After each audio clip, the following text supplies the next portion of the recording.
আসামিকে জামিন দিয়ে তাদের প্রিয় পাত্র হওয়ার জন্য এখন প্রতিযোগিতা শুরু হয়েছে। পরিষ্কার বার্তা দিতে চাই,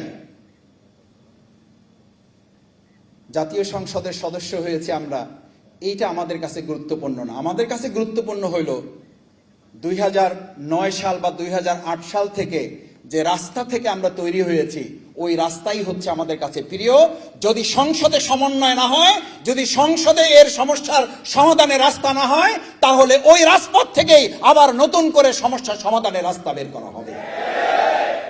আমিরে জামাত বিরোধী দলীয় নেতা ডক্টর শফিকুর রহমান খুব পরিষ্কার করে বলেছেন, যদি সংসদে এই জায়গায় সকল সমস্যার কেন্দ্রবিন্দু, সমাধানের কেন্দ্রবিন্দু এটা হয় আলহামদুলিল্লাহ, না হলে যেখানে মাননীয় স্পিকার বলে আমাদেরকে সময় নিতে হয়, আর মাননীয় স্পিকারও যখন বলে আপনার সময় শেষ, মাননীয় সংসদ সদস্য আপনি বসে যান, এই সংসদের বাইরেও কিন্তু একটা জায়গা বাংলাদেশে আছে যেখানে মাননীয় স্পিকারও বলা লাগে না, আর মাননীয় স্পিকারও বলে না মাননীয় সংসদ সদস্য আপনি বসেন, আপনার এখন এই কথা হায় এবং নায়ে শেষ করে দেওয়া হবে।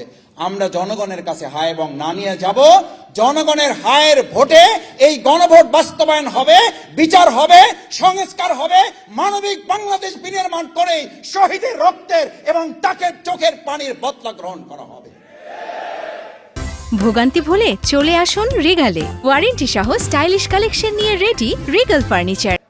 সম্মানিত ভাই এবং বন্ধুগণ, শেষ কথা, সভাপতি মূলত কথা বলবেন, কর্মসূচি ঘোষণা করবেন।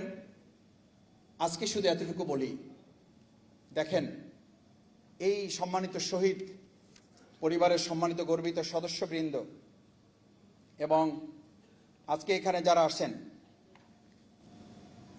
তাদের মাঝে যে আকুতিগুলো আছে, যে ইতিহাস জুলাই আগস্টে তৈরি হয়েছে, মুক্তিযুদ্ধের ইতিহাস যেমন আমাদের কাছে গুরুত্বপূর্ণ, ফ্যাসিবাদ মুক্ত একটা বাংলাদেশ বিনির্মাণে এই সমস্ত শহীদ আহত জুলাই যোদ্ধাদের ওই আন্দোলন ঠিক একইভাবে আমাদের কাছে গুরুত্বপূর্ণ। কিন্তু আমরা লক্ষ্য করছি শহীদ ওসমান হাদির বিচার, তার ইতিহাস, এই শহীদ পরিবার জুলাই যোদ্ধাদের ইতিহাস এখন সিলেবাসে অন্তর্ভুক্ত করতে এই সরকার নাকি আর আগ্রহ দেখাচ্ছে না।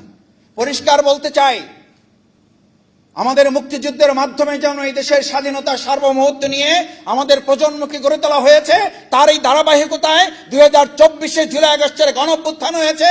আর এই জুলাই আগস্টের গণঅভ্যুত্থান সিলেবাসে অন্তর্ভুক্ত করে আগামী দিনে এমন একটা প্রজন্ম গড়ে তুলতে হবে, আগামী দিনে যেন কেউ নতুন করে আর ফ্যাসিবাদ হওয়ার চিন্তাই তারা করতে না পারে।